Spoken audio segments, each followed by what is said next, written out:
Hello, bonjour et bienvenue à tous. Nous sommes en direct sur Twitch en ce mardi 1er février, jour historique et j'ai un méga retour, voilà je le coupe. Bonjour à tous, je le disais donc live Twitch historique, impromptu, inattendu parce que à 15h40 aujourd'hui en ce 1er février 2022, l'impensable s'est produit, Tom Brady a pris sa retraite. Nous sommes donc en direct, exceptionnellement on exploite à fond Twitch, c'est-à-dire qu'on a une chaîne Twitch active depuis 3 mois je crois, et là on en est à faire des lives impromptus. À mes côtés pour parler de tout ça, il y a du monde. Raphaël Masmejean, bonjour Raphaël, est-ce que tu es là? Salut Alain, salut tout le monde. Et bah oui, je suis là pour ce moment historique comme tu le dis. Moi je nettoie la webcam en attendant. Raphaël, très heureux de t'avoir avec moi. On a réuni la Dream Team là un peu à l'arrache. Lucas Vola est avec nous, il va apparaître à l'écran aussi. Bonjour Lucas. Et voilà, j'apparais, oui. Ben, salut tout le monde, salut messieurs. Ah oui, moi j'ai un petit peu de débours. Voilà, bim, il apparaît. C'est bon, j'ai un peu de retard parce que je regarde sur l'écran officiel de Twitch. Bonjour à BenCT33, à Taco le Poulpe, à Little Ness, Loïs, Serlapinou, Coche91. Je vois beaucoup de premières fois sur le chat. Je sens que l'événement mobilise des nouveaux viewers. Serviette Chat, Hélas, Cornieux pour ceux qui est abonné depuis 2 mois aussi. Warthog, JD, Fox88, Dax, je ne sais plus si je l'avais dit, Griff2607 et tout le monde, évidemment. Raph, on veut t'entendre dire que Tom est le GOAT, s'il te plaît. Dit, j'ai du mal avec le pseudo là, mais on va y venir, ne vous inquiétez pas. Bon, messieurs, live impromptu, évidemment, puisque Tom Brady a annoncé sa retraite ce mardi. Greg va arriver, Greg est arrivé. Camille me dit dans l'oreillette, parce que j'avais oublié de dire bonjour à Camille. Camille Saraben est avec nous à la technique, évidemment. Camille, tu peux dire un bonjour à l'antenne ou pas, toi? Non, j'ai pas. Bon, Greg, est-ce que toi tu nous entends? Ah, Greg, est-ce que tu nous entends? Très bien, bonsoir messieurs. Ah, bonsoir. J'ai une petite latence, alors je vous vois bouger les lèvres et j'entends le son après, mais c'est pas grave, j'espère que ça va pour nos auditeurs. Greg, ça va? Pas trop sous le choc? Pas comme nous tous, j'ai envie de dire, mais bon, je pense qu'on a un peu digéré la nouvelle depuis quelques jours, mais bon, au moins, voilà, on peut au moins se dire officiellement qu'il n'y aura pas un énième contre-pied et que, voilà, par esprit de revanche, Tom n'a pas changé d'avis, donc voilà. Non, mais forcément, ça reste une nouvelle importantissime, qu'elle soit officieuse ou officielle de toute façon. Bon, là au moins, elle est officielle. Ça, c'est la bonne nouvelle. Tu l'as dit, on n'a pas trop attendu finalement, puisque Adam Schefter, c'est samedi soir. Heure française, c'était 20h30, autour de ça. Donc, on est mardi. Finalement, on n'a pas entendu trop. Ce matin, on avait mis un article quand même en une où Tom Brady déclarait dans un podcast hier « Je suis toujours dans le processus de réflexion ».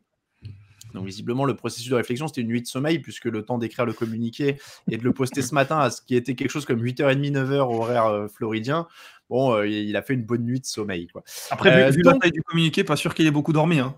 Il a passé la nuit, alors, on va venir là-dessus, parce que pour être celui qui l'a traduit pour le site, croyez-moi que j'ai pas mal de choses à dire sur ce communiqué, qui lui n'avait pas grand-chose à dire en l'occurrence.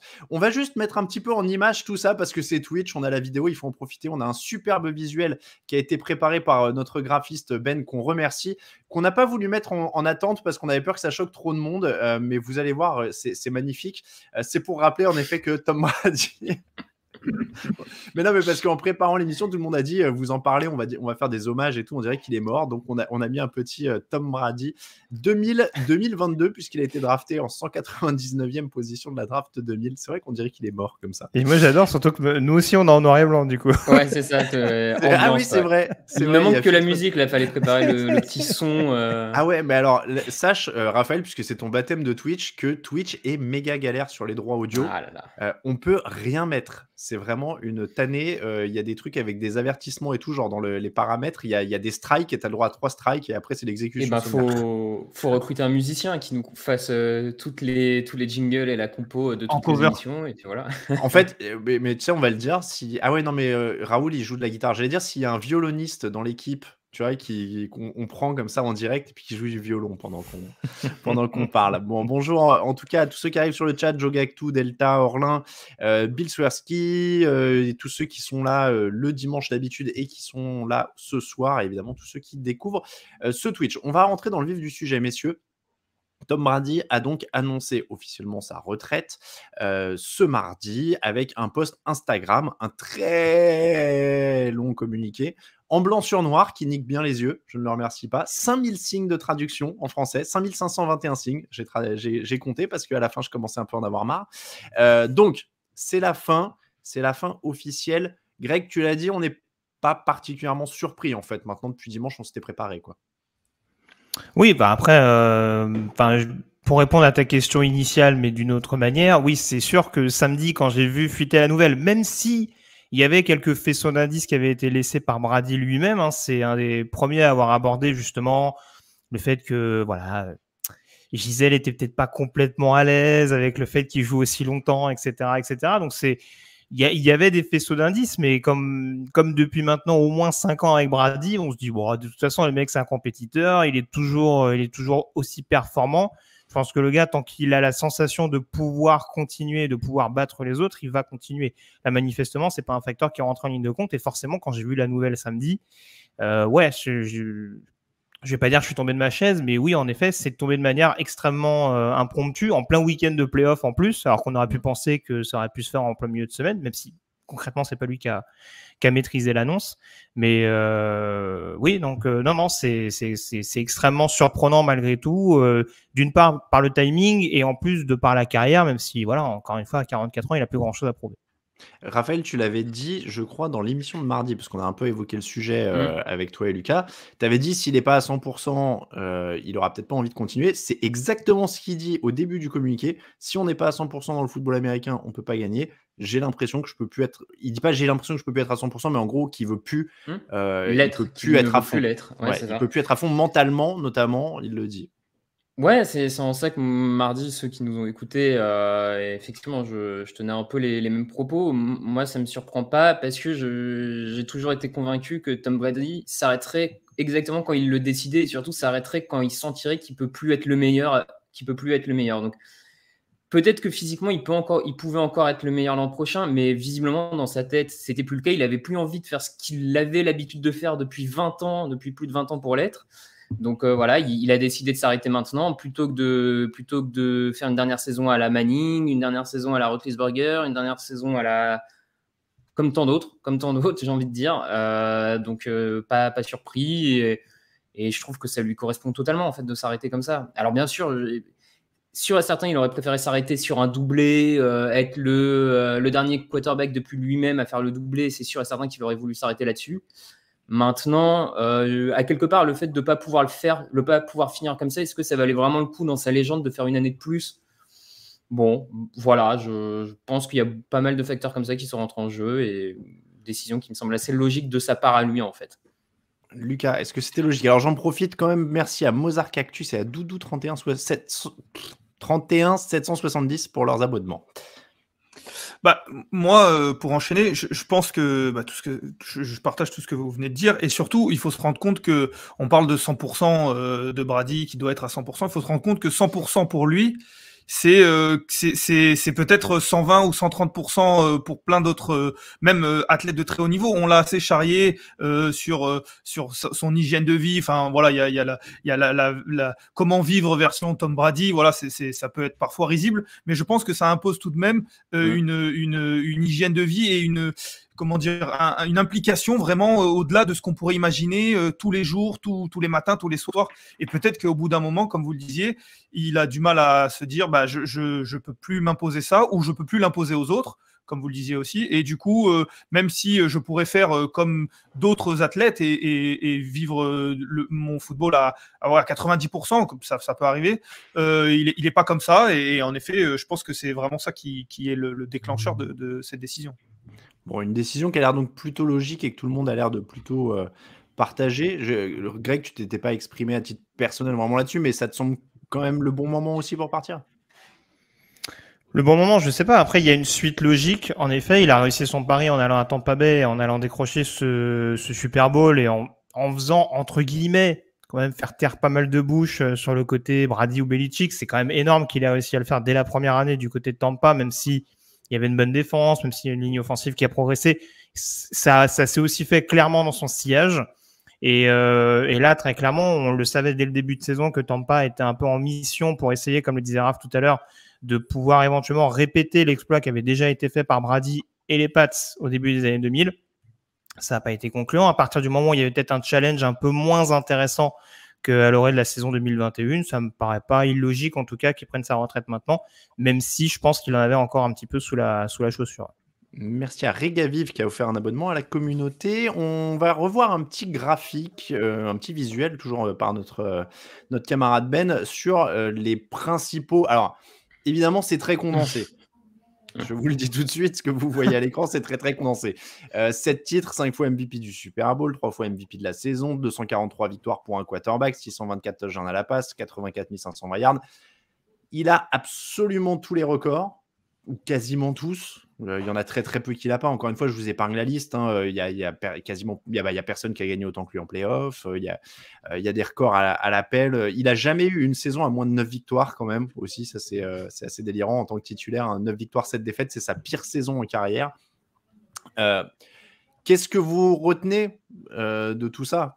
Qu'est-ce que vous retenez de tout ça? C'est tellement dense. Il a eu plein de carrières, Tom Brady, quand même. Il y a le premier. Alors, tenez, tiens, d'ailleurs, on va essayer de définir. Dites-moi si vous êtes d'accord. On peut dire qu'il y a la première carrière, c'est le triplé avec les Patriots. Oui. Le Brady gestionnaire, porté par une équipe très défensive, etc. Bon, derrière, on a cette période intermédiaire et puis 2007.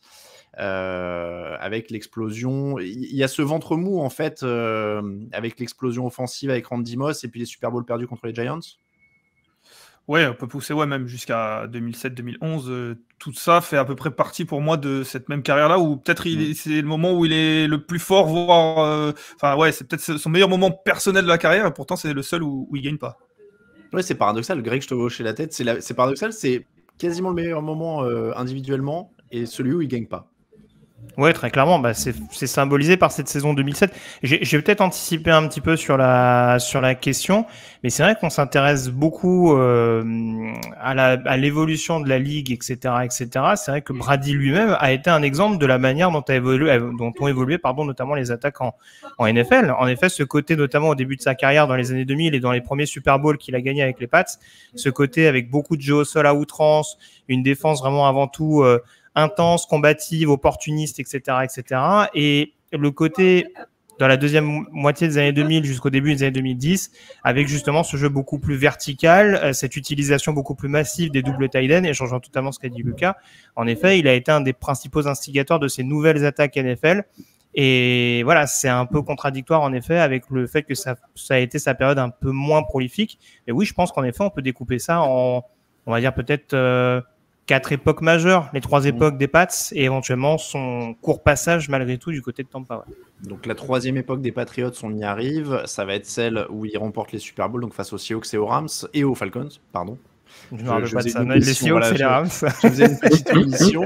Raphaël, en plus, je pense que tu en reparleras. Tu étais là pour le fameux Super Bowl que Greg n'a pas vu, donc ça complète. On a une équipe avec très diverse. Super Bowl. Et puis donc la 4e période, tu le disais, chez les Buccaneers. Donc on est sur 4 périodes. On l'a dit, donc énormément de titres, énormément de records. Qui veut se lancer? Quel est un souvenir? Allez, un souvenir chacun. Qui retient quoi de Tom Brady? S'il faut garder un truc. Raphaël, allez, t'en as vu un pas mal. Pas facile, mais oui, forcément, je suis obligé de parler peut-être plus du Super Bowl que j'ai vu à Houston où Tom Brady participe et est le leader de la remontée fantastique, on va dire, face aux Falcons au Super Bowl. Donc les Patriots, on le rappelle, menaient 28-3 à la moitié du 3e quart-temps à peu près, et à partir de là, et d'un sac notamment de Hightower, tout s'enraye, et Tom Brady redevient le Tom Brady qu'on a toujours vu au Super Bowl, d'une précision et d'une froideur, et presque j'ai envie de dire une sorte de chirurgien du jeu, des passes qui s'enchaînent, toutes réussies les unes après les autres, et jusqu'à ce drive final en prolongation où au moment, vraiment, je l'ai déjà dit, mais pour ceux qui ne l'ont jamais entendu, moi, je suis dans le stade au moment où il y a le toss, donc le pile ou face pour la prolongation, et vraiment au moment où l'arbitre explique que c'est les Patriots qui gagnent le toss, j'ai vu une flopée de gens avec le maillot d'Atlanta partir du stade. Les mecs savaient que c'était fini après la remontée. Ils se sont même pas dit « Oh, vas-y, on tente d'y croire ». les Patriots revenaient de tellement loin et c'était tellement Tom Brady en mode robot tueur que ça a fait aucun doute. Et effectivement, le drive, il est d'une propreté. Enfin, ça s'enchaîne et c'est donc ouais, je dirais forcément ce Super Bowl là. Je suis pas sûr que ce soit le meilleur match de Tom Brady parce qu'il est bon en fait pendant un quart temps et demi, alors que le reste il est en galère. C'est pas son meilleur match, mais c'est peut-être son résultat le plus incroyable, C'est quand même une proposition audacieuse de quitter le stade d'un Super Bowl juste avant une prolongation. Je vais vraiment être sûr d'eux parce que je sais pas. Les mecs, ils viennent de voir les Patriots remonter 25 points en 15 minutes. Tom Brady récupère la balle pour commencer la prolongation. Je pense que certains se sont dit bon bah. Ils ont vu Keanu Neal et Jalen Collins en face. Ils ont fait vas-y c'est bon laisse tomber. Greg, t'aurais fait quoi? Tu serais parti, Greg, ou pas? Non, jamais de la vie. Je pars pas déjà devant la télé alors que je suis en angoisse depuis un quart d'heure. Je vais pas, enfin un quart d'heure, une grosse demi-heure. Je vais pas partir en ayant payé des billets au stade, très clairement. À l'inverse, tu parlais de télé, mais vas-y. Je connais des supporters des Patriots qui sont partis en revanche au 28-3. Hein. J'en connais qui sont allés dormir. J'en doute pas. C'est vrai. Des amis à moi qui sont allés dormir. Pour le coup, que ça marche dans les deux sens. Ouais, pour avoir été avec Greg ce soir-là, il a tenu jusqu'au bout et ça n'avait pas l'air facile, clairement. Mais alors je confirme parce que il y avait, pour continuer dans les coulisses, je sais pas si ça avait déjà été dit. À la fin du 4e quart, je suis allé donc en pause médicale, donc aux toilettes.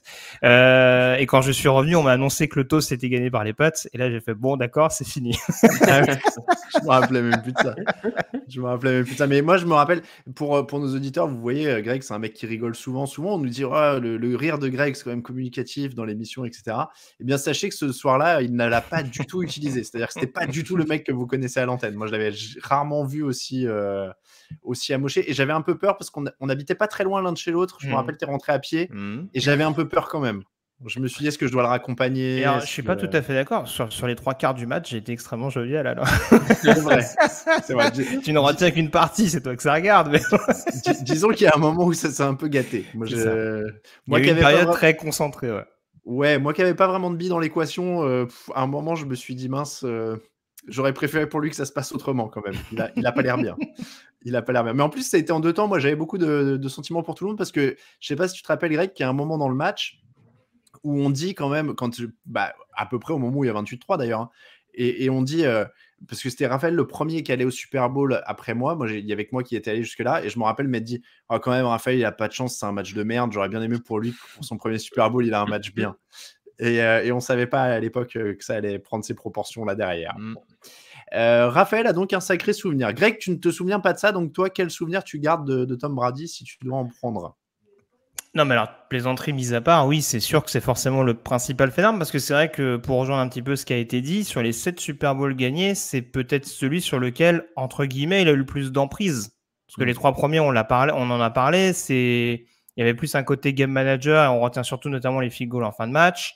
Le match contre les Chiefs, c'est vrai que la défense a tellement fait le boulot que c'est compliqué de forcément plus sortir Brady sur ce match-là.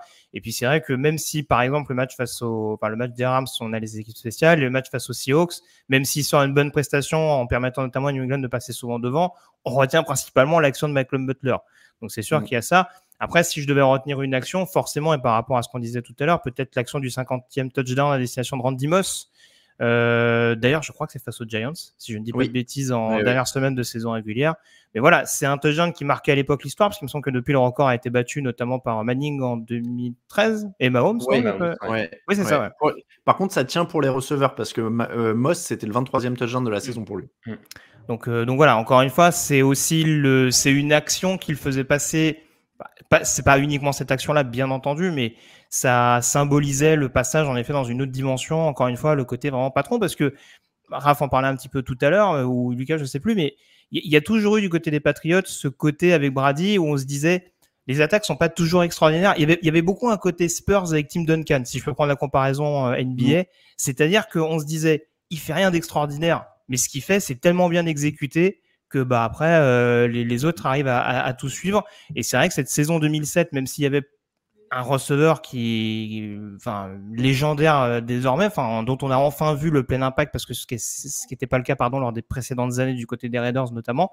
Ça symbolisait en tout cas le fait que c'était pas uniquement le côté game manager, le côté chirurgical, c'était aussi le côté vraiment hyper spectaculaire et qui était capable de rendre cette attaque encore plus verticale qu'elle ne l'était déjà. Après, tu parlais du premier Super Bowl contre les Rams. C'est surtout le mec qui a filmé l'entraînement des Rams qui a beaucoup pesé sur les matchs, de mémoire. Je dis ça. Il a été très décisif. Il a été très décisif. Lucas, un souvenir de Tom Brady? Moi, bizarrement, je sais pas trop pourquoi. Alors forcément, il y a le Super Bowl face aux Falcons, il y a aussi celui face aux Seahawks. Mais quand je pense à un match comme ça, et c'est clairement pas forcément le meilleur, mais c'est la finale AFC d'il y a pas si longtemps que ça, en 2019, face aux Chiefs, juste avant le dernier Super Bowl, qui est pas forcément non plus son meilleur match. Je sais pas pourquoi cette finale AFC, c'est à Kansas City d'ailleurs. Me marque parce que c'est une finale qui va en prolongation. Vous en rappelez certainement. Il y a un petit peu une bataille entre lui et Mahomes qui vient d'arriver. Je crois que Mahomes est MVP cette année-là, si je dis pas de bêtises. Il est vraiment au top de son niveau. Et Brady, lui, fait pas un super match. Il envoie 1 ou 2 interceptions, mais il y a ces derniers drives pour passer devant. Puis ensuite il y a cette prolongation aussi.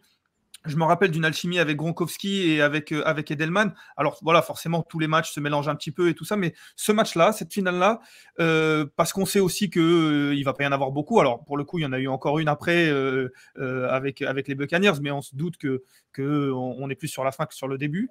Mais ce match-là me marque parce que on sent que c'est pas encore le temps pour lui de laisser la place aux jeunes pousses notamment. Et on se disait MVP, c'était un peu le match qui devait être la passation de pouvoir. Et depuis, on a regagné 2. Et en fait, c'est le souvenir que j'ai, c'est celui-là. C'est peut-être un peu biaisé par le fait que c'est récent, parce qu'il y en a plein d'autres. Mais ouais, si je dois en ressortir un, en dehors de ces Super Bowls, forcément, je sors ce match-là. C'est bien parce qu'on a vraiment pas tous les mêmes, mais moi, c'est pas c'est pas un match en particulier, c'est une impression, c'est la saison 2007, quoi. C'est-à-dire que cette impression de facilité pendant 16 matchs, où je pense que c'est aussi la première, c'est la première du site. C'est la première du site, donc c'est la première où je regarde vraiment tous les dimanches, tout le temps, etc. Et ça a l'air tellement facile quand il jouait avec Randy Moss cette année-là que c'est dingue, quoi. Il y a un match contre les Dolphins, notamment, je me demande s'ils leur en mettent pas une 40 ou 50aine, et que tu as l'impression que Brady a tout le temps du monde pour lancer, et que de temps en temps, il envoie vers Randy Moss. Il y a une réception à une main incroyable, comme ça, de Moss qui la prend quasiment sous le bras. Enfin, c'est vraiment assez délirant, et j'ai ce souvenir en fait de cette saison-là, alors après qui est ruiné par les Giants au Super Bowl, et du coup par extension ce Super Bowl est quasiment mon souvenir le plus vif de Brady. Malheureusement pour lui c'est pas à son avantage, mais c'est vrai que du coup c'est quelque chose d'assez dingue. Donc moi je sais pas, ouais, c'est cette saison 2007, parce que encore une fois c'est peut-être la première du site, il y a peut-être des choses comme ça, mais après voilà, il y a tellement de souvenirs, il y en a plein d'autres. En vrac, qu'est-ce qui vous vient? Bon, la tuck rule, Écoute, c'est indissociable. Oui, c'est forcément des choses qui derrière restent marquées dans l'histoire. Après, ça reste dans l'histoire parce que c'est lui, mais rien ne dit qu'avec l'évolution de la ligue, ce serait pas arrivé avec un autre quarterback. Mais c'est sûr que forcément, ça reste une image marquante, même si ça symbolise un petit peu ça met plus en avant un côté brin de réussite que vraiment le talent purement intrinsèque du bonhomme. Ouais. Est-ce qu'il d'ailleurs il garde un côté sulfureux ou pas? Parce qu'à l'époque du Deflategate, il est quand même allé en justice, ça a duré très longtemps. Je me rappelle qu'on faisait des articles, il y avait des appels, des machins, on avait des photos de lui en costard à la sortie du tribunal. Enfin, ça n'en finissait plus, l'histoire des ballons dégonflés. Il y a eu les histoires de vidéos des Patriots, il y a eu les accusations des Rams de filmer avant les matchs. Enfin, il y a eu beaucoup de choses. Ça s'est beaucoup tassé quand même depuis 3-4 ans, j'ai l'impression. Mais est-ce que ça garde une petite odeur de soufre ou pas, Brady? Lucas, non. Non, alors je trouve que bon, il a aussi ces dernières années masterisé la communication des réseaux sociaux pour non pas se redorer une image, mais lisser le peu de choses qu'il fallait lisser entre guillemets. Le côté filmer les entraînements, c'est plutôt Belichick que Brady, forcément, même s'il est associé, mais quand on pense à un personnage du côté des Patriots, on pense à Belichick dans ce côté-là. Et le côté Deflategate, j'ai l'impression que ça c'est un peu dégonflé, sans mauvais jeu de mots. Ça a fait beaucoup parce que c'était les Patriots, parce qu'ils gagnaient, mais j'ai l'impression que c'est pas grand-chose. Pendant le podcast, on parlait de Sean Payton qui s'était redoré une image. Il avait quand même des casseroles derrière lui du côté de Boutygate et tout ça. Et finalement, tout le monde on n'en parle quasiment plus maintenant qu'il a pris son année sabbatique. Je pense que pour Brady, c'est et je veux dire, je compare pas ça, mais ce que je veux dire, c'est que si Sean Payton a réussi à faire lisser ce genre de choses-là, dégonfler des ballons et aussi grand l'avantage peut-être, hein, c'est pas ce que je discute, mais c'est quelque chose qu'on va vite oublier, ça restera comme une anecdote qu'on racontera, je pense. Non, mais là, clairement, Lucas donc, est dans le complot en train de nous dire que Sean Payton prend une année sabbatique, mais que c'est une suspension déguisée, c'est ça, hein mais ça, c'est un autre sujet pour une autre émission. Non, mais Raphaël, tu avais l'air d'accord, ça s'est dégonflé, si on peut se permettre le jeu de mots. Ouais, totalement. Je trouve que ça s'est même ça s'est dégonflé encore plus depuis qu'il était parti finalement chez les Buccaneers. Il y a eu une vraie sorte de période de tension, crispation autour de Brady, des Patriots qui dominaient tellement que qui dominait en plus tellement de manière qui n'avait jamais été faite dans ce sport-là, qui avait une espèce d'aura de soupçon permanent, qui n'était pas à leur avantage. Et le fait que, mine de rien, le fait qu'il a recommencé à gagner après une petite période de creux, que derrière, en plus, il a Tampa Bay et qui gagne aussi, ça a tassé le tout. Et puis voilà, ça s'est lissé de manière assez logique au final, parce que, bon, voilà, ça reste. Il n'y a pas mort d'homme, hein, j'ai quand même envie de dire, malgré tout. Et puis, bon, certaines des accusations ont été un peu cassées dans certains cas et d'autres, bon, voilà. Donc non, moi je pense que c'est des choses qui vont vite disparaître et dans 10-15 ans, on se souviendra que de ces faits d'armes sur le terrain et le reste aura pas grande importance. On remercie Astronomie pour son abonnement et Ultart, je vais y arriver, qui a offert 5 abonnements au chat. Pour les souvenirs, c'est vrai qu'il y a JD Fox qui rappelle sa tête sur l'interception de Malcolm Butler au Super Bowl contre les Seahawks. C'est vrai que l'image est quand même restée, c'était assez fort. C'est vrai que ce match-là, notamment, il est incroyable. On n'en a pas trop parlé, mais c'est vrai que le match de Brady là, et en effet sa tête pour finir, ça reste un souvenir mémorable de sa carrière. Oui, on parlait, Raphaël était au Super Bowl du 28-3. Moi, j'étais à celui-là en plus, donc on a plutôt été vernis. On a tous assisté à une victoire de Brady au Super Bowl en dehors de Lucas. Greg, tu étais au celui des Rams, celui des Rams, ouais. J'étais au deuxième des Rams, ouais. Ok, donc on a 3 victoires du Super Bowl sur 7 de Brady qui peuvent témoigner. Non, mais du coup, ouais, moi, celui contre les Seahawks, en effet, c'était un sommet de jeu assez incroyable. Après, c'est ce que disait Greg, je crois, hein, c'est on retient l'interception de Malcolm Butler fatalement parce que c'est là-dessus que ça se joue. Mais c'est vrai que le niveau du jeu et du match, c'est peut-être son Super Bowl le plus dingue. Celui contre Philadelphie est pas mal aussi. Hein. Ouais. En termes de performance individuelle, même, j'ai envie de dire que Philadelphie, c'est le meilleur. Ouais. On n'est pas loin, en tout cas, ouais. Ah oui, celui perdu, contre les Eagles, parce qu'ils en ont gagné un aussi. Oui, pardon, ouais. Oui, pardon, ouais, exactement. Le deuxième, en termes de performance individuelle, c'est même ça, pour moi, son plus gros chef-d'œuvre au Super Bowl, parce que là, c'est lui qui porte totalement les Patriots de A à Z. Parce qu'à la limite, contre les Seahawks, il est très bon, mais la défense des Patriots, c'est aussi très bonne, et c'est un vrai affrontement complet entre deux très très bonnes équipes. Alors que contre les Eagles, Brady ne peut rien faire de plus que ce qu'il a donné sur le deuxième affrontement, quoi. Oui, il y a Delta qui rappelle que l'écart entre son 3e et son 4e titre, pour revenir au titre contre les Seahawks, lui donne une saveur particulière parce que c'est vrai qu'il gagne donc en 2002, 2004, 2005, les années des Super Bowls. Et donc le suivant, c'est 2015, la victoire contre les Seahawks. Donc saison 2014-2015. Donc il y a 10 ans d'écart quand même. C'est ça qui est dingue, c'est qu'on en voit 7, mais il y a quand même eu un trou de 10 ans au milieu en termes de victoire. Donc quand tu as 22 ans de carrière, forcément, ça laisse plus d'opportunités. Mais il y a eu un creux à un moment où il n'était pas non plus parti pour en avoir 7. Quand il arrive contre Seattle en 2015, il a quel âge du coup? C'était il y a 7 ans, donc il a 37 ans. C'est ça. Oui, et puis il sort de 2 défaites, dont une crève-cœur. Enfin, les 2 sont crève-cœur, mais il y en a une encore plus que l'autre. Donc on se dit, ça y est, quoi. Je sais même pas s'il y en a une plus crève-cœur que l'autre, Ouais, sincèrement, parce que Ouais, les deux Alors, sont durs. les deux sont durs parce qu'il y a celle effectivement où du coup ils n'ont pas l'invincibilité sur toute la saison, mais cette année-là les Giants sont une vraie bonne équipe de foot, alors que le deuxième ils perdent franchement contre des Giants qui sortent de nulle part cette année-là, qui finissent à 9-7, qui ont probablement un des effectifs les moins forts du Super Bowl. Donc ouais, je sais pas si je sais pas sûr qu'il y a un crève-cœur plus que l'autre pour lui. Mais... Donc, en tout cas, un des délires encore de sa carrière, c'est qu'il gagne donc 4 titres après 37 ans. C'est ça qui est quand même délirant, quoi. C'est-à-dire qu'il a une carrière de Hall of Famer rien qu'après ses 36 ans. Ouais, c'est ça. Et il a même un titre de MVP en 2017, parce que c'est vrai que ça passe un peu au second plan derrière sa saison 2007 stratosphérique, mais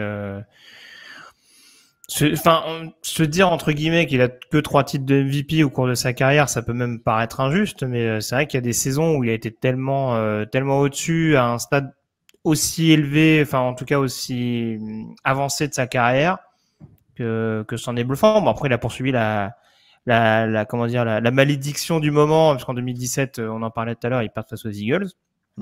Mais ouais, non, je te rejoins, c'est sûr que il y en a très très peu qui arrivent à avoir un tel palmarès, même dans l'ère moderne, quel que soit le sport américain confondu, après 37 ans. Ouais.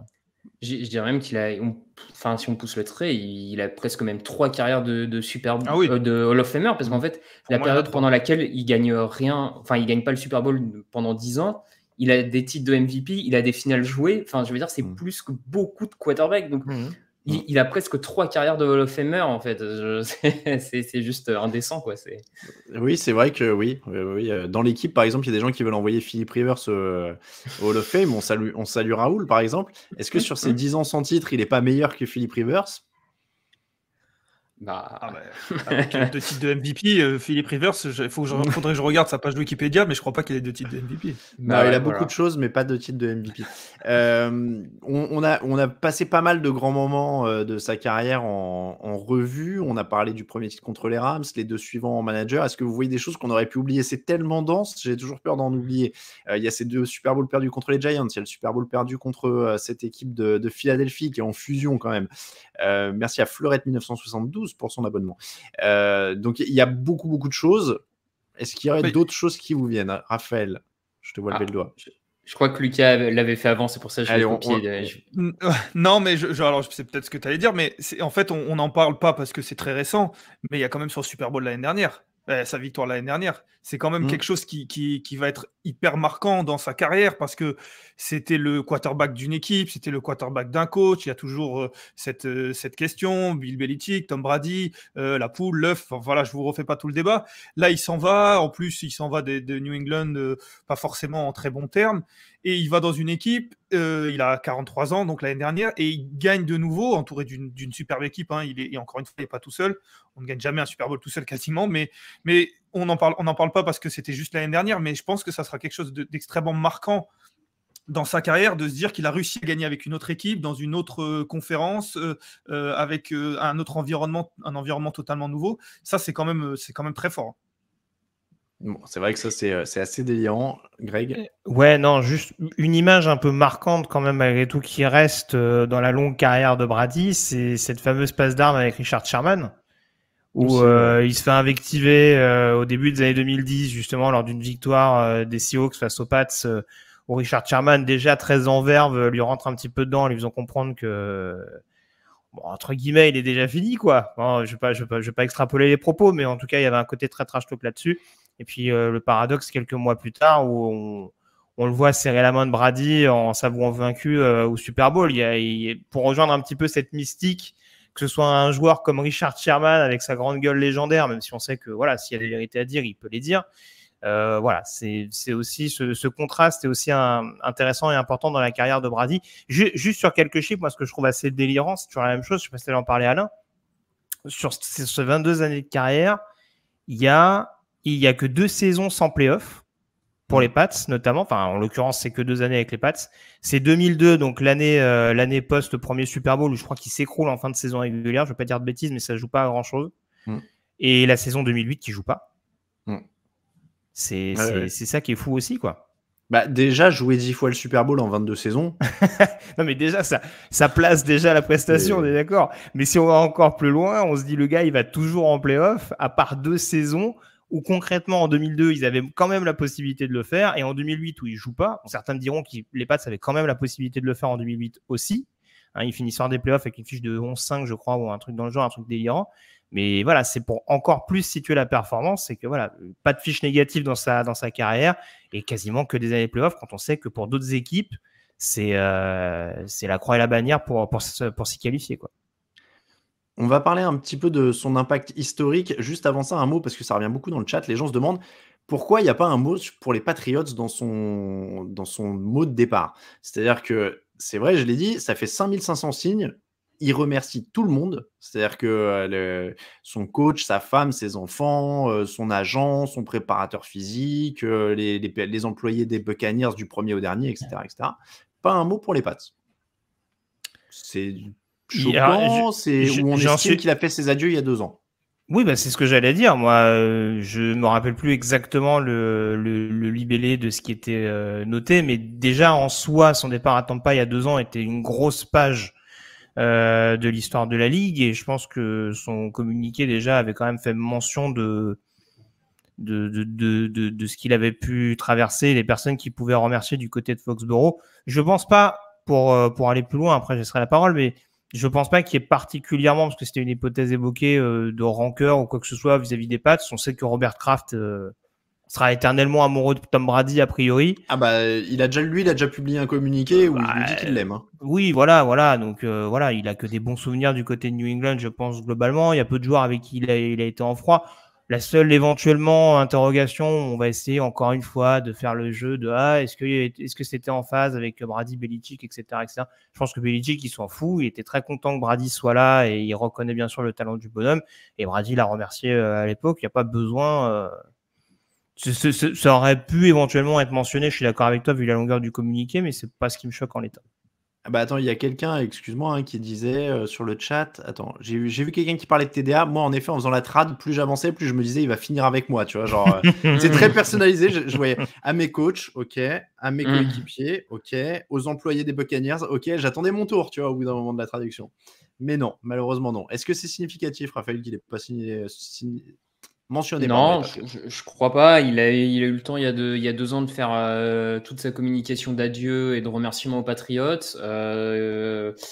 qui finalement avait aussi décidé de plus croire en lui à ce moment-là et de prendre 2 chemins séparés. Et là, il part. Ça fait 2 ans qu'il est à Tampa Bay, qu'il voit les employés de Tampa Bay tous les jours. C'est eux qui remercient parce qu'il s'arrête là.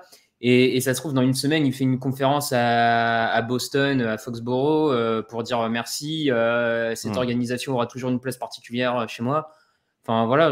Non, moi, je trouve pas ça problématique, à vrai dire. Il y a Sulty12 qui fait un très bon commentaire sur le chat qui dit à 2 doigts de remercier son boulanger, quand même. Sans but, Lucas, pas choqué non plus, alors. Alors, pas choqué. Maintenant, je lis un peu plus entre les lignes que vous, quand même, parce que certes, il y a 2 ans, il avait fait ses adieux à New England. Certes, c'est pas forcément un communiqué pour dire au revoir à New England, mais je prends pas ça non plus comme un communiqué pour dire au revoir aux Buccaneers. C'est un communiqué pour dire je prends ma retraite sur une longue carrière. Et la longue carrière, pour le coup, New England fait partie de cette carrière. Alors, l'instant présent, c'est il quitte les Buccaneers. C'est normal que ça soit la plus grosse partie. Maintenant, comme le disait Alain si bien, il est si long le communiqué, il remercie tellement de gens que j'ai du mal à imaginer quelqu'un comme ça qui prend tellement d'attention à la communication involontairement oublier de remercier une équipe dans laquelle il a passé 20 ans. Je vois que Alain, tu es peut-être moi je suis d'accord avec toi. Ouais. Pour moi, c'est volontaire. Il sait ce qu'il oublie en tout cas. Il peut pas faire genre j'ai oublié les Patriots, quoi. Mais du coup, la question, c'est pourquoi il les oublie? Il les oublie par un peu rancune, ou il les oublie parce qu'il sait qu'il y a un second temps plus qu'un communiqué LinkedIn qui arrive? Je comprends pas Ouais, mais je comprends pas qu'il n'y ait pas juste, même si tu fais la conf de presse, qu'il n'y ait pas une ligne, tu vois. Dire Oui, pour c'est les ça, Patriots c'est ça. qui ont accueilli le reste de tout le début de ma carrière et avec qui j'ai vécu une incroyable Je sais aventure, pas, etc. Je vous remercie, tu vois. je pense que Même en deux ça lignes, dépend tu comment vois. ça se finit dans quelques semaines, tu vois. Bon, il y a beaucoup de gens qui supposent qu'ils pourraient signer pour une journée aux Patriots, évidemment, pour se retirer sous leur maillot. Encore une fois, là, on va attendre de voir, mais il y aura sûrement une conférence de presse. Parce qu'on peut parler de la forme quand même. Je sais que Raphaël est le plus déçu d'entre nous. Ah bah oui, oui. Bah, alors, c'est vrai, le mec, il a pris combien? Donc, 3 jours entre le moment où ça a fuité et le moment où il annonce, grosso modo.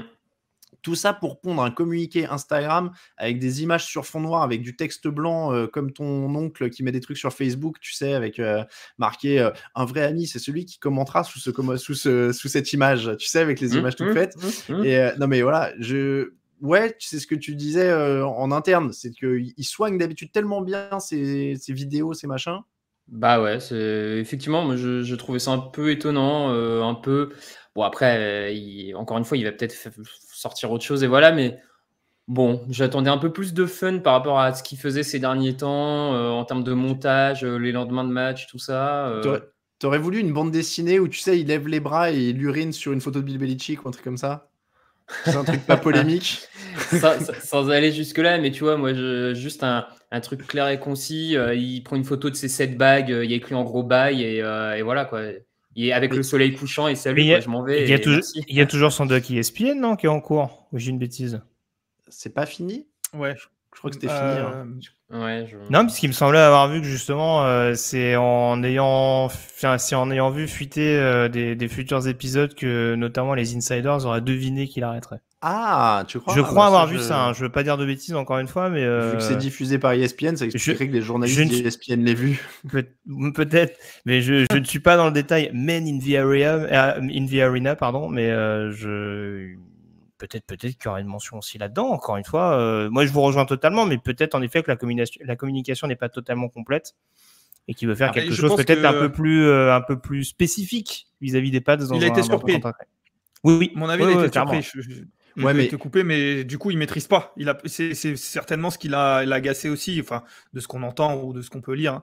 Il maîtrise pas comment cette sortie. Il est peut-être pris de court et peut-être qu'il a fait quelque chose. Alors à la va-vite, je vais pas le dire à Alain parce que c'est lui qui a traduit toutes les pages. Donc,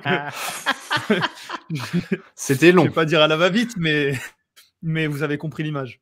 Disons qu'il me doit une partie de FIFA. J'avais prévu d'aller jouer à FIFA en fin d'après-midi et tout, et il a ruiné tout ça. Mais non, mais en vrai, moi, alors mettons, même s'il est pris de court, je suis d'accord avec Raphaël. Je trouve que tu as un truc un peu plus classe à faire. On a parlé en interne. Moi, je disais, quand Michael Jordan annonce son retour, il fait juste un communiqué où il dit I'm back. Bah ouais, tu fais une photo des 7 bails, tu fais c'était une grande aventure, merci. Et puis tu vois, genre il y a 3 mots suffit. Et là, en effet, ça fait vraiment post LinkedIn pour faire mousser tout le monde. Et puis alors moi, ce qui m'a tué en arrivant à la fin de la traduction, c'est le moment où il cite toutes les boîtes qu'il a créées pour faire la promo, quoi. Là, c'était full LinkedIn. J'étais là, ouais, putain, tout ça. L'après-carrière est lancée, hein, écoute. Ah ouais. Honnêtement, moi, c'est le couplet à la fin, genre, et surtout, je repars vers mes nouvelles aventures, acheter mon livre, acheter mon truc, acheter mon machin, et j'étais là, genre, oh la haine, putain, ouais, mets une photo de tes bagues et dis au revoir, c'est plus simple, quoi. Quitte à faire un autre communiqué 1 heure plus tard détaillé, tu vois. Mais la première annonce, le premier post Instagram ou Twitter qui a tellement d'importance maintenant, bah, c'était Marshall Lynch qui avait mis une photo, vous savez, de ses chaussures accrochées sur un fil électrique en disant qu'il raccrochait. En plein Super Bowl. En plein Super Bowl. C'était ouf. Donc voilà, ouais, Brady avec toute l'équipe qu'il a autour de lui. Et bon, finalement, il a fini par faire un truc assez fadasse. Mais on retiendra pas ça, évidemment. À la fin, on aura tout oublié. À la fin, on aura oublié que Schefter l'a sorti 3 jours avant. On aura oublié la forme du communiqué. Honnêtement, tout ça, c'est du détail. Schefter, juste, c'est un détail, mais il a joué sa carrière, là. Mais alors, il paraît qu'il quitte ESPN, en fait, et qu'il va être embauché dans des trucs de paris en ligne et tout ça, parce que ça se développe énormément aux États-Unis depuis 1 an. Vu que la NFL maintenant a des accords, ils ont autorisé les paris dans pas mal d'États et tout, et apparemment Schefter quitterait, il serait en fin de contrat avec ESPN, de ce que j'ai vu passer. Donc, il faisait all-in, c'est soit il partait sur un grand coup, soit il partait sur un bid total. C'est ça, apparemment c'était ça. Mais de toute façon, en vrai, juste une petite parenthèse, mais t'annonces pas la retraite de Brady comme ça. Moi, j'y ai jamais cru au truc le gars, il va passer pour un clown et tout machin. Qu'après, Brady change d'avis en voyant qu'en effet, il est court-circuité et tout, ça aurait pu arriver. à aucun moment, tu peux te dire que les mecs, ils balancent une news pareille s'il n'y a pas un minimum de sources qui sont recoupées, quoi. Écoute, par solidarité professionnelle, j'ai quand même un peu serré les fesses pour lui pendant 3 jours. Parce que Après, tu te dis, franchement, t'es détruit, quoi, si le mec continue. Ouais, bon, après, je sais pas. Ouais, à l'ère de Twitter, les gens, ils auraient oublié dans 5 jours. Et puis c'est Schefter, c'est pas quelqu'un qui sortait de nulle part. Ce serait quelque chose, ce serait une grande défaite dans sa carrière si on prend un parallèle sportif. Mais comme dit Greg, il annonce pas ça comme ça. S'il annonce, c'est qu'il avait des infos. Peut-être que Brady aurait pu changer d'avis. Il se serait expliqué derrière. Ça aurait fait encore plus de clics et de tweets, je pense. Ça se trouve, on ne sait pas, mais Schefter, il a tweeté dimanche quand Brady a commencé à écrire ce putain de communiqué interminable. Il avait lu le deuxième paragraphe. Le deuxième paragraphe, c'est celui où il dit « j'arrête ». Et il s'est dit, bon, bah c'est bon, je peux envoyer l'info dans 10 minutes, il balance aussi, il faut que je me dépêche, tu vois. Et en fait, il ne savait pas que Brady avait encore 14 000 signes à écrire et qu'il allait finir que ce matin, après 2 nuits de sommeil éreintantes et vraiment compliquées. La place de Tom Brady dans l'histoire, revenons un petit peu là-dessus. Alors, non, mais non, alors quand je dis revenons là-dessus, évidemment. Hall of Famer ou pas Alors voilà, bon, on va pas dire Hall of Famer. Moi, je l'ai déjà dit. Je ne veux pas céder à la culture de l'instant, pas de procédure spéciale de Hall of Fame, il attend 5 ans comme tout le monde. Est-ce qu'il y a des gens qui voudraient le mettre plus vite? Non. Il va y être, de toute façon. Ah, Greg, les traditions en NFL, c'est important, on le sait bien. Non, mais bon. Mais j'ai vu une mention j'ai vu passer un commentaire, je sais plus trop où, sur les réseaux qui disait ouais, peut-être que si Big Ben avait su qu'il allait prendre sa retraite la même année que Brady, il aurait peut-être anticipé ou décalé un peu. Mais alors, tu vois, on parlait de communication. Je pensais pas que j'en sympa, là. Voilà, je pensais pas que j'en reviendrais à regretter la vidéo de la prise d'otage de Ben Roethlisberger, où il dit son texte et tout ça là. Et Ben Roethlisberger qui a réussi à ce que, enfin, ça avait fuité avant, tu me diras. J'allais dire à ce que ça fuite pas, mais on le savait déjà, lui. Il était en pleurs lors de son dernier match de saison, l'avant-dernier match de saison régulière, alors qu'ils font les playoffs. Ouais, c'était moins subtil que Brady, c'est sûr. Ouais, non, mais et puis tu sais, en plus, quand la vidéo de Roethlisberger est sortie et que je l'ai fait l'article, je me suis dit, mais attends, il l'avait pas déjà dit, tu vois, et parce qu'en fait, on le savait, tellement que bon.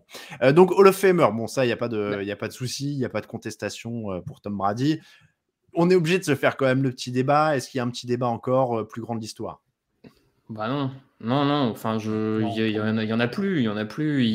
Il est plus titré que n'importe quelle franchise. Il est, enfin, qu'est-ce que tu veux dire, quoi. Enfin, comment ne pas le mettre numéro 1 en fait? Il y a quelqu'un qui dit que ce sera le GOAT jusqu'au 8e titre de Joe Bureau en 2030. C'est JD Fox 88. Peut-être, on sait jamais, mais après, alors. Il a tout, il est incroyable, etc. etc. Je prends un petit exemple, c'est un sport que j'aime bien, mais quand Pete Sampras est parti avec 13 ou 14 grands chelems, à l'époque, on disait c'était incroyable, on ne sait pas si quelqu'un va le dépasser, et il y a 2 mecs à 20 et un mec à 21 maintenant. Hein, donc... oui, non, mais c'est pour ça, on ne peut jamais savoir. Après, c'est pas le même sport. Hein. Il y a un peu moins de tournoi du Grand Chelem. Il y a un peu moins de Super Bowl que de tournoi du Grand Chelem quand même à prendre. Et puis surtout, c'est un sport individuel. Là, Brady a, mine de rien, eu la chance, je vais peut-être faire sauter au plafond beaucoup de personnes qui écoutent ça, mais il a eu la chance de tomber dans une franchise qui marchait aussi, d'avoir le coach, d'avoir les équipes, d'avoir la défense. Enfin, voilà, c'est aussi pour ça que c'est le GOAT, mais je veux dire, il faut avoir un peu de réussite, quoi. Il y a plein de comparaisons sur le chat qui sont intéressantes, mais est-ce que c'est outrageux, est-ce que c'est un outrage, pardon, de dire de Tom Brady qu'il est le plus grand de l'histoire, mais pas le plus talentueux? C'est ce que dit Antistar BZH sur le chat. Encore une fois, ça revient un petit peu à ce que je disais tout à l'heure. Son style de jeu, c'est peut-être pas celui qui aura plu au maximum de gens. Très clairement. Moi, si on me repose la question aujourd'hui, je veux dire, je le dis sans honte. Alors, je sais pas ce que Raph en pense, mais si on reprend la fameuse rivalité de l'époque, Tom Brady, Peyton Manning, moi, je prenais plus de kiff à voir jouer Peyton Manning, par exemple, quand il était aux Colts. Mais ça veut pas dire pour autant que Manning est bien meilleur que Brady dans la trace qu'il a laissée dans l'histoire et dans le côté clutch, où Brady a démontré par A plus B qu'il y avait rien de comparable avec ce qu'il avait pu réaliser. Après, voilà, c'est des questions de sensibilité, de style de jeu purement et simplement. Mais je pense que oui, c'est difficilement contestable le fait que le mec est peut-être aujourd'hui... Enfin, tu vois, j'emploie le mot peut-être parce que des formations professionnelles, tu restes toujours un petit peu sur le qui-vive avec du conditionnel. Mais non, oui, on a eu affaire au meilleur joueur de l'histoire de ce sport. Et je pense qu'il va falloir vraiment s'accrocher pour qu'il soit détrôné à ce niveau-là.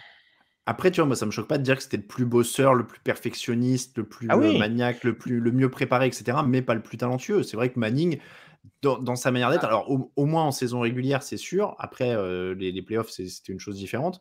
Mais il y a eu des mecs plus talentueux. Peut-être même qu'un Brett Favre à son pic était plus talentueux. Peut-être même qu'Aaron Rodgers à son pic en saison régulière était plus talentueux. Enfin, ça, c'est pas... Après, qu'est-ce qu'on met aussi derrière le talent? C'est pareil. Est-ce que tu parles vraiment de la technicité du quarterback, tu t'arrêtes là, on va dire, pour définir le talent, et voilà, ou est-ce que l'impact leader mental entre aussi dans le talent, parce que tout le monde n'est pas un leader, tout le monde n'a pas ce talent pour conduire les hommes et les amener derrière soi, donc je sais pas jusqu'où on va là-dedans. On parle beaucoup d'Aaron Rodgers, là. Et puis c'est tout à son honneur aussi de dire qu'Evan plus talentueux, mais c'est clairement celui qui a le plus gagné, c'est clairement marqué, c'est clairement celui qui a le plus tout, et donc peut-être que c'est parce qu'il y avait d'autres attraits qui étaient encore meilleurs, comme le disait Raph, de leadership, de mental, de capacité à se mettre all-in sur un objectif. C'est tout à son honneur pour moi. J'ai l'impression qu'on est passé sur le débat Messi-Ronaldo. Est-ce que vous voulez que je retitre le stream? Ça va nous rapporter encore plus de gens peut-être sur Twitch. Je pense que là, ça va faire... Je vais titrer FIFA FUT Ultimate Team Messi-Ronaldo et ça va faire venir plein de gens normalement. Bon, en tout cas, ouais, ça c'est un débat sans fin, mais ça méritait d'être posé.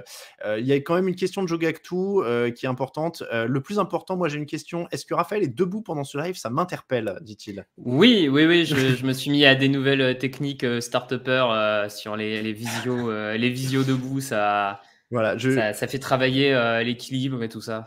Je me permets de le dire qu'il enregistre les podcasts comme ça depuis quelques semaines quand même. Voilà. Et ça me perturbe autant que vous. Hein. Moi, je fais pas la différence, comme il est cadré haut, tu vois, ça... Oui, je vous fais pas l'affront de cadrer bas quand même en étant debout, mais... je remontais un petit peu le chat. Après, il y avait d'autres débats, mais alors les comparaisons Oui, vas-y. Ouais, juste, on parlait de la rivalité avec Manning, mais je trouve que sans que ça fasse la légende de Brady, ça participe au mythe autour de Brady, le fait qu'il ait eu une sorte de rival. Alors même si Brady affrontait pas directement Peyton Manning et que voilà, en foot américain, c'est la défense contre le quarterback, mais le fait d'être tombé en même temps que celui qui paraît pour beaucoup le quarterback le plus talentueux de l'histoire, au final, ça construit sa légende parce que c'est à quelque part, c'est le bosseur qui a surpassé le plus talentueux Donc, je trouve que ça participe au fait qu'il soit au-dessus du lot. Voilà, je trouve que ça participe à cette légende. C'est un petit bout de sa légende, mais cette rivalité, cet antagonisme qu'il y avait avec Peyton Manning, à quelque part, renforce l'aura Brady, en fait, je trouve. Juste pour continuer là-dessus, ce qui est quand même fabuleux, c'est que le nom Manning aura toujours été quelque chose qui aura malgré tout poursuivi Brady pendant sa carrière. On va dire Peyton dans le côté rivalité pour le MVP, notamment de saison régulière. Enfin, en tout cas, la comparaison concernant les deux quarterbacks les plus en vue de leur génération. Et Eli dans le côté némésis du Super Bowl, quoi, némésis presque inattendu du Super Bowl. Et c'est vrai que c'est un peu, on peut le dire, c'est Superman avec sa kryptonite, quoi. Après, on est dans la logique du sport, ce que tu disais, Raphaël, c'est-à-dire qu'il faut un bon méchant ou un bon adversaire pour être grand. Et tu vois, je disais Messi-Ronaldo, Federer Nadal, Sampras Agassi avant. Il l'a souvent pas eu en plus dans sa division. Sa division a souvent été un peu. Il y a eu 2 années bonnes chez les Jets, on va dire. Il avait pas vraiment de grand rival dans sa division. Donc, je trouve qu'avoir avoir Manning en conférence, ça permettait aussi de pas avoir le côté en fait la conférence était nulle, c'était le seul bon quarterback et voilà quoi, tu vois ça. Après paradoxalement ils ne sont pas croisés si souvent parce que je pense que c'est peut-être les Ravens qu'il a dû affronter le plus souvent en finale de conf. En playoff je crois que 3 fois en playoff il me semble 3 fois pas plus. Un peu plus, non? 4. Parce qu'il y a une ou 2 fois contre les Broncos, il y en a une en finale de conf où ils perdent l'année où les Colts ont 5. Alors 5, j'aurais dit 5 maximum. J'aurais dit 5. Moi j'aurais dit 5, je crois qu'il y a 3-2 pour Manning. Non, pour moi il y a 3-2 pour Manning. 3-2 Manning? Ah bon. Bon, je recherche la stat en même temps, comme ça. Il y a quelqu'un qui... Attendez, j'avais vu une bonne blague passer, mais je l'ai perdue, du coup. Voilà, mince. Le mieux dans cette rivalité, c'est Manning numéro 1 de draft. Oui, c'est vrai, il y a ça aussi, il y a cette opposition-là chez eux. C'est qu'il y a Brady qui est le 199 et Manning qui est le numéro 1. Sachez qu'ils ont une page Wikipédia dédiée à leur, rivalité. Une chose est sûre, c'est qu'on parlait de légende. Dans la légende, pour avoir des grands héros, il faut des grands ennemis. Hein, ça, c'est sûr. C'est ce genre de choses qui construisent la légende, ça, c'est clair. Alors, Brady avec les Patriots contre Manning avec les Colts, c'est 8-4 en faveur de Brady. Et avec 1, 2, 3 matchs de playoff dans celle-là. Et ensuite, avec les Brady Patriots, Manning Broncos, c'est 3-2 pour Brady, avec 2 matchs en playoff. Donc, ça fait bien 5 matchs de playoff. Et il y en a 1, 2. Donc, ça fait 2-1 pour Brady quand c'est Patriots Colts et 2 pour Manning quand c'est avec les Broncos. Donc, en effet, ça fait bien 3-2 pour Manning. C'est ça. Oui, c'est ça. Parce qu'en fait, les Broncos battent les Patriots pour aller au Super Bowl où ils se font éclater par les Seahawks. Et ils battent encore les Patriots en finale de conf pour aller au Super Bowl 2 ans plus tard, où ils battent cette fois les Panthers avec une prestation de Manning qu'on qualifiera de mitigée dans ce match. Mais ce n'est pas le sujet du jour. Tu sais, j'avais vraiment l'impression que ce jour-là, Manning, c'était le mec qu'on avait mis sur un cheval de course, on l'avait vraiment bien attaché, et le cheval, il est parti très très vite, et Manning s'accrochait un peu comme il pouvait, et il est arrivé le premier sur la ligne d'arrivée. Bon, en tout cas, c'est vrai que c'était quand même une très très belle rivalité, et ça a été des heures assez incroyables. Oui, c'était ça que je voulais dire. Raphaël, tu disais, il l'avait pas dans sa division. Je crois qu'il l'avait un tout petit peu au début, et puis ils ont réalisé. Oui, peut-être, ouais. Après. Et donc, tu veux dire que tu n'appréciais pas quand ils se tiraient la bourre dans la division avec des AJ Manuel, Mark Sanchez, éventuellement des Chad aînés avec les Dolphins. Hein. Il y a eu des cadors qui se sont attaqués à Tom Brady. Ouais, disons que c'était pas les affrontements qui passionnaient le plus le fan neutre, on va dire, le spectateur neutre de NFL. On attendait plus quand il allait jouer les Ravens, les Steelers ou Manning que ces confrontations de division, disons ça. On a parlé notamment dans le foot de dimanche dernier des quarterbacks, jeunes quarterbacks qui vont dominer l'AFC pendant les années à venir.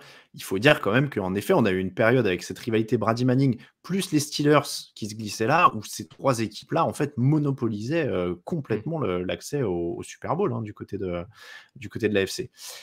Enfin venu le jour où on célèbre la libération de la tyrannie Brady, dit Jazzlock 11 sur le chat. C'est vrai qu'il y a des gens pour qui c'est quand même une libération, il faut dire ça aussi. Parce que Brady, on ne peut pas sortir ça de Tom Brady. C'est un mec qu'on adorait détester pour certains. Il y a des gens qui adoraient détester Tom Brady. Oui, bah de toute façon, comme on n'aime pas forcément quand ça tourne relativement peu, je pense que c'est vrai pour Brady. Ça pourra peut-être être vrai dans les années à venir si par exemple les Chiefs vont souvent en finale de conférence à minima. Bon voilà, je pense qu'on aime bien un petit peu le turnover. On a cet avantage en plus en NFL, je trouve. J'utilise le terme avantage pour ceux à qui ça convient. Mais en effet, depuis 2004, d'avoir systématiquement des champions différents. Cette année, en plus, on a été vraiment à l'apogée de cet équilibre ambiant. Et oui, c'est vrai que Brady, à ce niveau-là, avait tendance à frustrer notamment les adversaires, bien entendu. Parce que oui, on se dit qu'au final, c'est toujours un petit peu la même chose et que on ressort de chaque saison un peu frustré parce que c'est toujours le même qui remporte la cérémonie de fin d'année quoi. Mais après oui, concrètement je sais pas. Oui, il y aura des mécontents mais comme dans partout si je peux te dire voilà. Après au niveau du jeu, je pense que voilà, ça restait quand même un joueur assez agréable à voir jouer malgré tout. Après, est-ce qu'il part pas aussi au bon moment, entre guillemets, Raphaël et Lucas, parce qu'il y a justement toute cette nouvelle génération qui a éclos. Josh Allen fait une super fin de saison. Patrick Mahomes est là depuis 3 saisons. Enfin, on a une super génération. C'est presque un symbole que Joe Burrow atteigne le Super Bowl cette année aussi, 2 semaines avant que Brady. Enfin, 2 semaines. Il jouera 2 semaines après que Brady annonce sa retraite. Du coup, voilà, on va pas s'ennuyer non plus, quoi.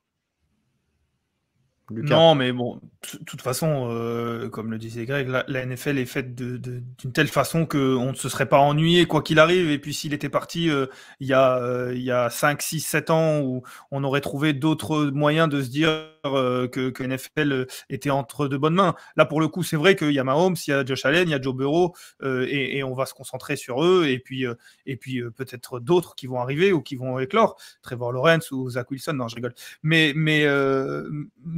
c'est vrai que quoi qu'il arrive, en partant, il laisse une place vide qu'on va chercher maintenant. On va chercher des gens, des quarterbacks, des équipes pour remplacer la place qu'ils prenaient.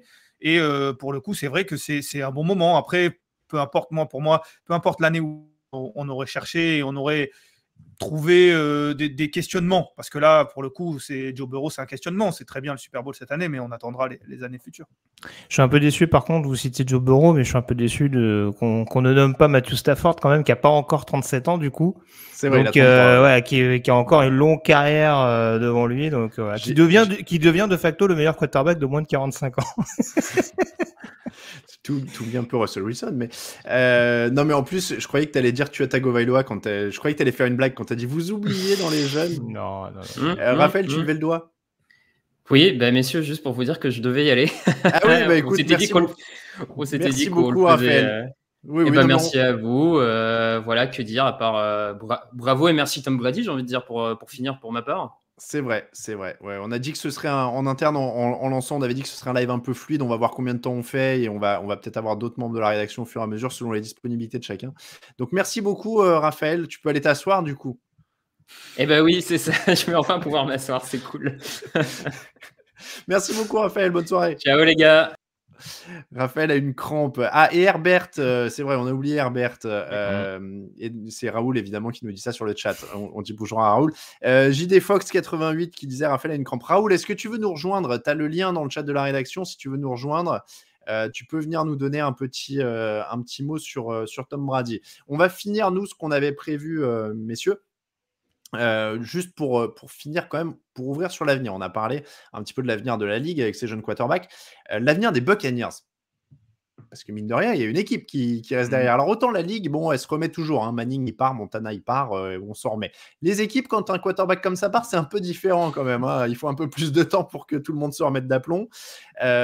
Comment on fait là du côté de Tampa? Et surtout, est-ce que ça va être... Alors là, on est dans la boule de cristal, mais est-ce que ça va être un exode massif? Parce que là, on peut se dire, Arians, il n'a peut-être pas signé pour ça. Je crois qu'il avait des problèmes de santé et tout ça à une époque.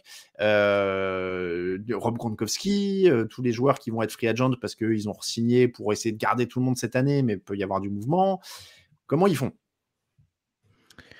C'est ça la principale question. Alors, concernant le coaching staff, je m'inquiéterais pas autant que ça. Je ne sais pas si forcément la décision de Brady conditionne l'avenir de Bruce Arians, même si en effet on sait qu'il a eu des problèmes de santé.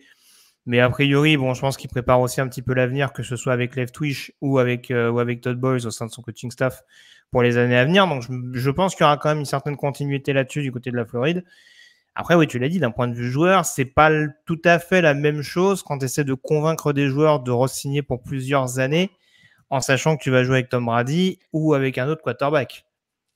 Donc, voilà, pour vendre du glamour et vraiment un projet, ne serait-ce qu'à court ou moyen terme, pour éventuellement renouer avec un Super Bowl, ou en tout cas avec les joueurs du mois de janvier, ça va peut-être être un petit peu compliqué.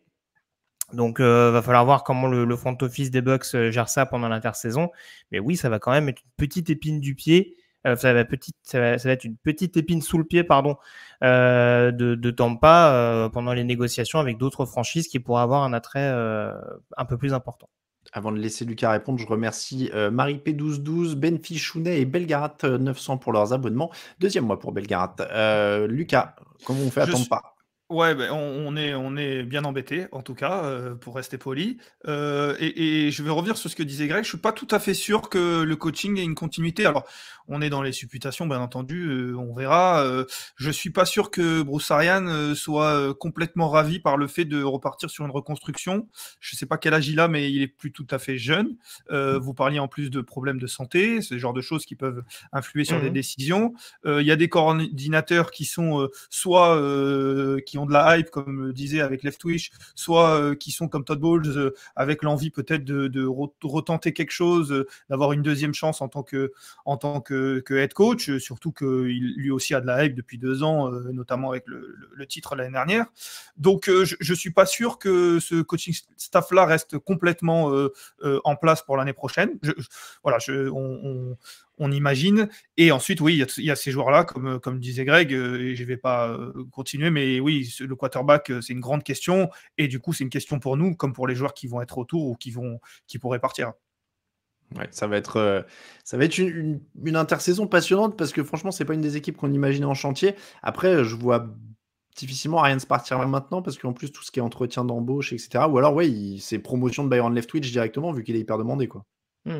Non, ça ne m'étonnerait pas. Après, moi, je précise juste mon propos par rapport à ce qu'a dit Lucas. Arians n'est pas arrivé de par la signature de Brady. C'est en ce sens-là que je disais ça. Après, on est d'accord que oui, c'est peut-être pas forcément un projet de vouloir reconstruire, mais on ne sait pas dans quelle optique est forcément Bruce Arians. On a vu qu'il l'a déjà fait avec les Cardinals à l'époque. Alors, c'est sûr que c'est pas exactement la même situation. On est d'accord que c'est pas exactement la même situation. Clairement, voilà, du côté de Tampa, il y a quand même un petit peu de matos à disposition. En attaque, tu as des Mike Evans, une ligne offensive, même s'il y a quelques joueurs qui vont être jeunes, mais qui n'est pas déconnante. Et puis en défense, il y a toujours quelques stars comme Barrett, White ou David. Donc, il ne repart pas d'une feuille blanche, mais c'est sûr qu'encore une fois, va y avoir un renouvellement très important. On sait qu'ils ont drafté assez massivement l'année dernière dans cette optique-là aussi. Donc voilà, ils ne partent pas, je le répète, d'une feuille blanche, mais je ne pense pas que ça va tout redistribuer d'un point de vue coaching. Greg, qu'est-ce que tu penses de Kyle Trask? On demande sur le chat, Geeky Tweak demande.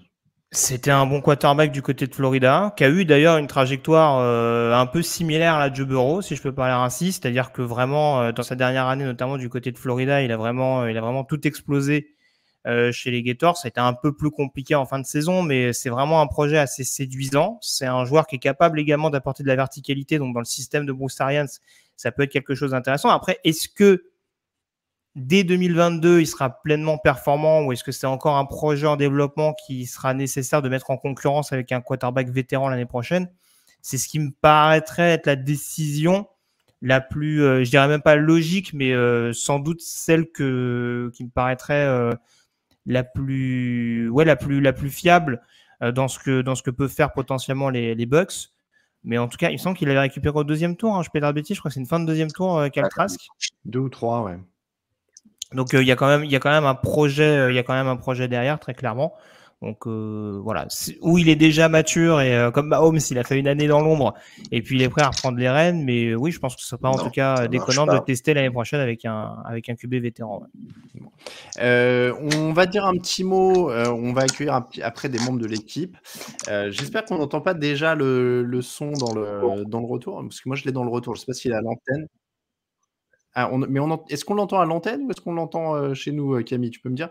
Bon, bah alors Mathieu sera à l'antenne. On finira après sur autre chose. On va passer au témoignage de l'équipe. On entend tout. Bon, bah voilà. Donc, on va passer au témoignage et on a des membres de l'équipe qui voulaient aussi témoigner. On essaye de faire un hommage un peu global. Encore une fois, il n'est pas mort. Hein. Je vous rappelle, si vous prenez en cours de route, Brady n'est pas mort. Il est à la retraite. Il y a Serre Lapinou qui dit Alain, passion streaming. C'est vrai que là, vous avez vu maintenant sur Twitch, je suis chez moi. Hein. Je fais circuler. Il y a des gens qui viennent. Et encore, vous n'avez pas vu ce qui se prépare pour le Super Bowl. Mathieu, parce qu'il est avec nous. Bonjour Mathieu. Bonjour. Mathieu, est-ce que tu sais combien il y a dans la valise? Non, je suis trop vieux. Eh ben, probablement, il y a un Super Bowl pour les Bengals dans la valise. Ah oui, alors voilà, bon, il faut vous dire, hein, Mathieu est supporter des Bengals et des 49ers. Alors, il a frôlé l'extase totale. Il a pris une demi-extase. C'est déjà pas mal. Ça a été une nuit difficile, ouais. Bon, à demi-bonne, c'est déjà ça. Ah bah, en même temps, je vais pas non plus être déçu que les Niners soient allés en finale de conférence. Hein. Voilà. Bon, après, c'est toujours dommage de rater si près du but, mais bon. Et puis des Super Bowl Niners-Bengals, c'est bon, on a vu assez. C'est vrai. Bon, alors, on n'est pas là pour parler des Bengals et des Niners, malheureusement, messieurs. On est là parce que Mathieu, que vous avez peut-être reconnu du coup comme notre expert en maillot du site, il nous a servi quelques excellents articles sur les maillots, est venu donc nous apporter un témoignage. On va faire un petit tour de la rédaction et de ceux qui veulent témoigner encore une fois sur Tom Brady et on va faire une question simple pour chacun. Mathieu, qu'est-ce que toi tu retiens de la carrière de Tom Brady? Et ben moi, je t'avoue, je vais beaucoup me souvenir du début. Notamment le premier contre les Rams parce que c'est quand même, à l'époque, les Rams, c'est, la meilleure attaque, quasiment de l'histoire. Donc, ces petits Patriots que personne ne voyait, faire quoi que ce soit, qui s'imposent contre les ultra favoris, avec le drive à la Joe Montana, pour amener le kicker à distance de coup de pied, c'est quand même, ça, le 1er Super Bowl est exceptionnel. Pendant longtemps, le Carolina Panthers contre les Patriots avec Jake Delhomme, Mouchine Muhammad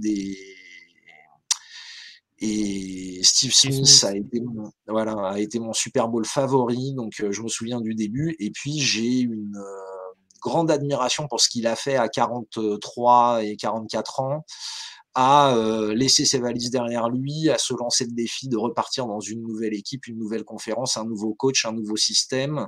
Alors, il débarque pas non plus dans une équipe en difficulté, hein. Visiblement, ils attendaient que lui, mais de faire ce qu'il a fait à Tampa Bay, c'est vraiment, vraiment impressionnant. Puis derrière, là, la saison, il sera probablement pas MVP, mais il fait une saison historique à 44 ans.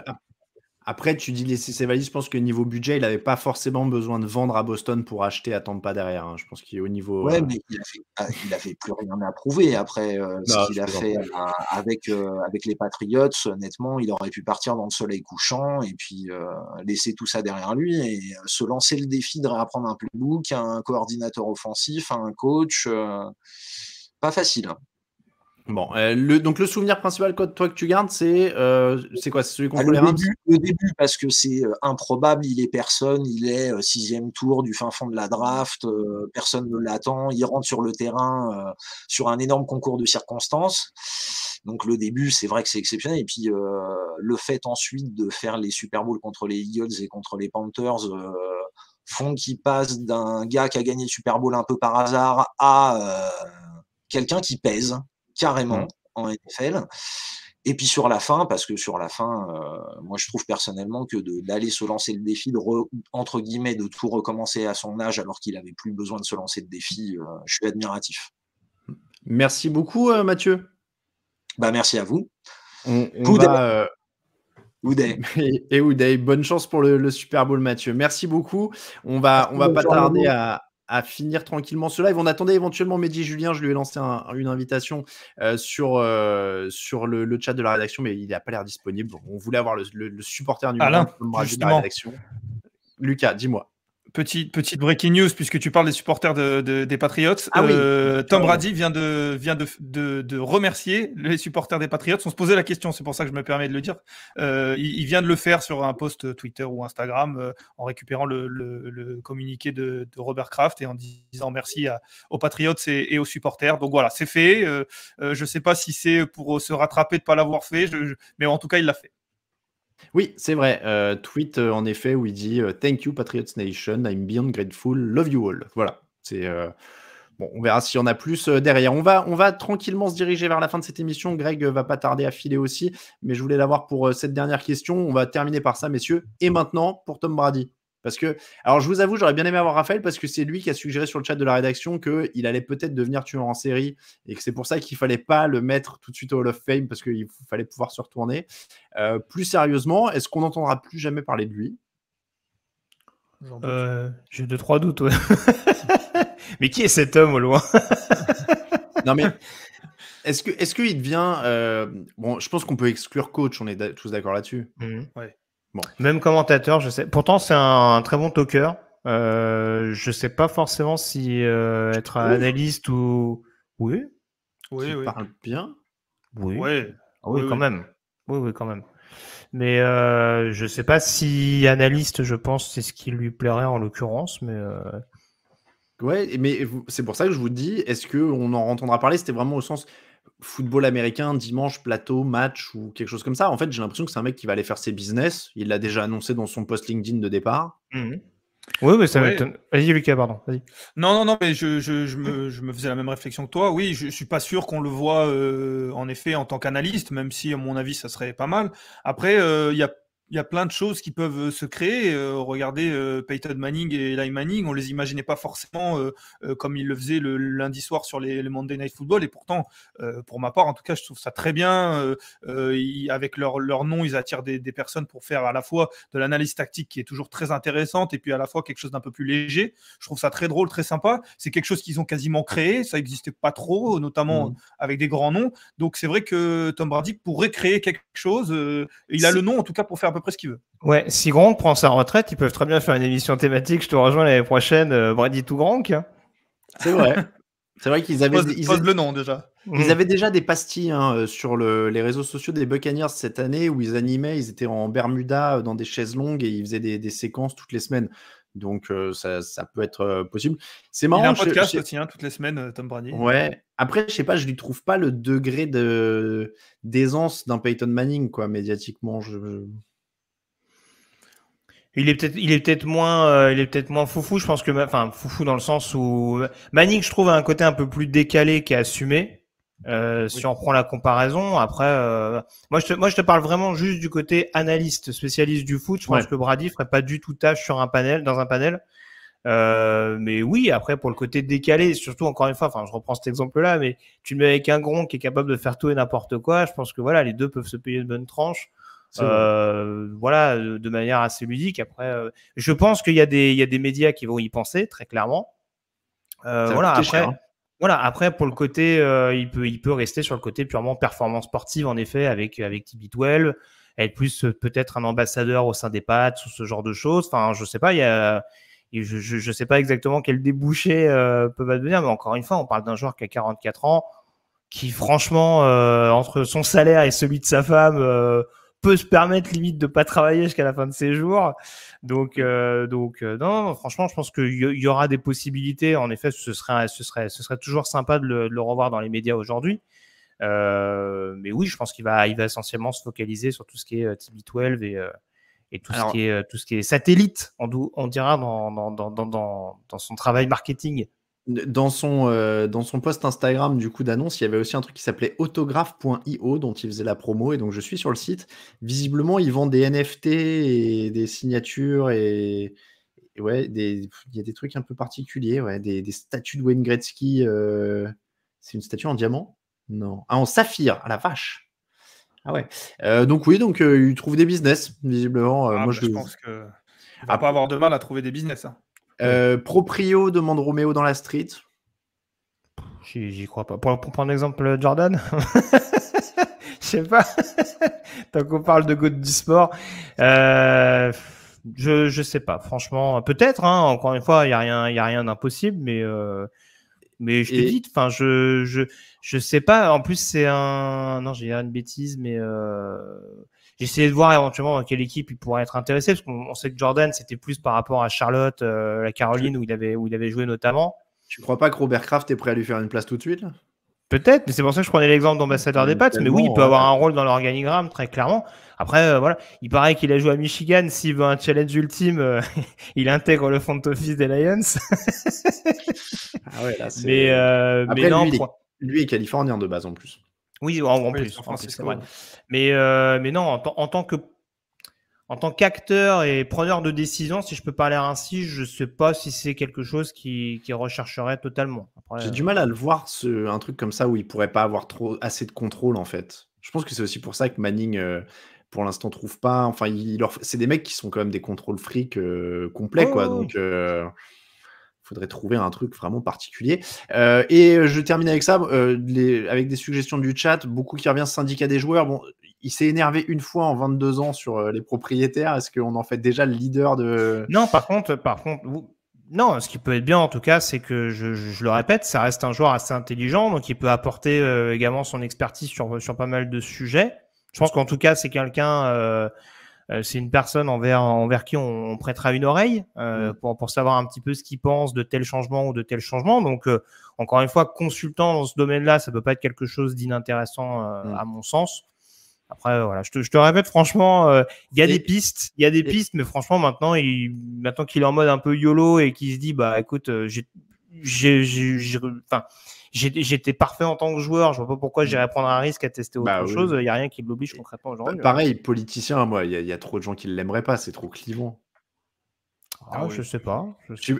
Vu comment il était susceptible quand il était joueur, tu crois qu'il veut s'imposer la politique à l'heure des réseaux sociaux? Non, je pense pas, mais pourquoi pas? Moi, il n'y a plus rien qui m'étonne. Hein, depuis que j'ai vu Schwarzenegger, gouverneur de Californie, moi, je me dis pourquoi pas. Hein. Il peut être maire d'une ville, ou, enfin, tu vois, sans forcément avoir une étiquette, sans forcément prétendre à la Maison Blanche. Hein. C'est vrai qu'on pose la question parce que c'est les States, hein, ça c'est sûr et certain.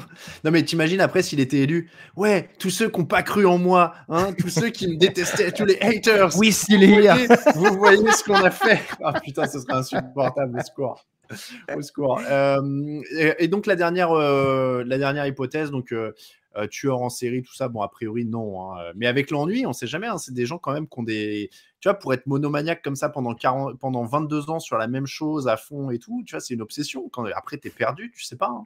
Ceci étant dit, ouais, il va avoir du temps à tuer quand même, parce que même s'il a beaucoup de choses pour s'occuper, là il y a une grosse partie de sa journée qui devient libre. Mais donc... Et j'ai vu golfeur dans les noms, moi je pense que Brady au golf, tranquille. Hein. Non mais tu vois, mais en vrai je plaisante, mais c'est vrai que ça doit être, tu dois te sentir happé dans un vide quand même assez intersidéral, quoi. Quand tu prends ta retraite après 22 ans de NFL, ça doit être dur. Hein. C'est pour ça que c'est si dur à prendre la décision. Hein. Ah ouais, pour de nombreuses personnes, c'est extrêmement difficile de passer le pas, quoi. Ah ouais, non, tu sors Puis ouais, c'est un rythme, quoi. T'es programmé pour ça, tu vis comme ça rythme tes journées. On choisit aussi pour toi, parce que je dis c'est des contrôles fric, mais en même temps, ils ont un planning qui est très cadré et qui les cadre eux dans leur obsession de la performance. Et après, ouais, ça doit être terrible, quoi, de faire ce saut-là. C'est peut-être pour ça aussi qu'il a mis un peu de temps à confirmer et tout ça et tout ça. Bon. La retraite des sportifs est une petite mort, dit Monsieur Basketix. Camille, tu peux donc nous remettre le visuel de début d'émission. Voilà, merci beaucoup. La petite mort de Tom Brady, donc 2022, Tom Brady. Et on va donc terminer là-dessus, messieurs. Ce petit live impromptu, la retraite tout court, dit Cerber sur le chat, est une petite mort. Ouais, mais disons que pour la plupart d'entre nous, ça arrive quand même beaucoup plus tard et beaucoup plus proche de la mort réelle que pour Tom Brady. Donc, c'est malheureux, mais j'aimerais bien à 44 piges, hein, quand même. Ça laisse du temps. Ça laisse du temps. Il a 40 ans de retraite à minima devant lui, quand même. C'est pas mal. Bon, on espère pour lui, ouais. C'est pas mal. Merci beaucoup en tout cas à tous ceux qui ont suivi ce live. Merci. Une pub. Ah non, une pub pour Comme J'aime. Oui, pardon, je croyais qu'il y avait une pub qui s'était lancée sur le chat, mais c'est bon, tout va bien. Donc, merci beaucoup à vous de nous avoir suivis dans ce live impromptu, disponible évidemment en replay sur la chaîne YouTube et en podcast. Énorme merci à Grégory, à Lucas, à Raphaël, à Mathieu de s'être rendu disponible très très rapidement et très très au dernier moment. C'était très sympa, messieurs. Merci beaucoup. Merci à vous. Et merci. Rendez-vous demain pour nous. Et rendez-vous demain, ouais, du coup, live demain pour Lucas et Raphaël, live après-demain pour Lucas encore et Tristan. Si vous aimez Lucas, abonnez-vous à cette chaîne, c'est tout ce que j'ai à dire. Abonnez-vous à cette chaîne. Quand même. Regardez ça, il a des cheveux magnifiques, il a des petites lunettes comme ça et tout, la barbe bien tolérez-le au moins.